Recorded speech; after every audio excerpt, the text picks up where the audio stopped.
ছিল চাঁপাইনবাবগঞ্জ মানুষের বীরশ্রেষ্ঠ ক্যাপ্টেন মহিউদ্দিন জাহাঙ্গীর টোল সেতুর মুক্ত করার জন্য।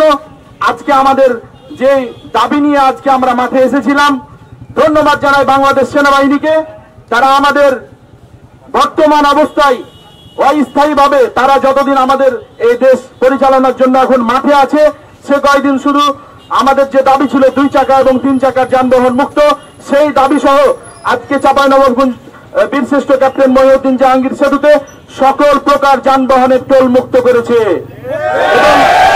এবং আমি কিন্তু এজন্য আমি আমার সেনাবাহিনীর প্রতি আস্থার জায়গা থেকে চাঁপাইনবাবগঞ্জের মানুষকে শান্তি থাকার জন্য আহ্বান জানাচ্ছি। এবং আমরা আইনি প্রক্রিয়াধীন অনুযায়ী আমরা ডিসি বরাবর, প্রকৌশলী বরাবর যেগুলো আমাদের স্মারকলিপি প্রদান করার আছে, আমরা সেই প্রক্রিয়াধীন অবস্থায় আমরা থাকবো। ইনশাআল্লাহ আপনারা আমাদের পাশে থাকবেন এবং আমরা পরবর্তী নির্দেশনা না দেওয়া পর্যন্ত এবং আমাদের সেনাবাহিনীর নির্দেশনাকে ফলো করেই কিন্তু আমরা পরবর্তী নির্দেশনা দিব। আপনারা সেই পর্যন্ত ধৈর্য ধরবেন এবং আপনারা কেউ কোনো যানবাহনের 1 টাকাও টোল দিবেন না। আজকে আমি আর একটু কথা বলতে চাই।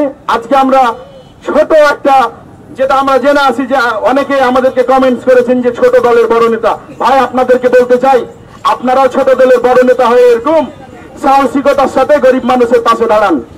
আপনাদেরকে আমরাও সাধুবাদ জানাতে চাই।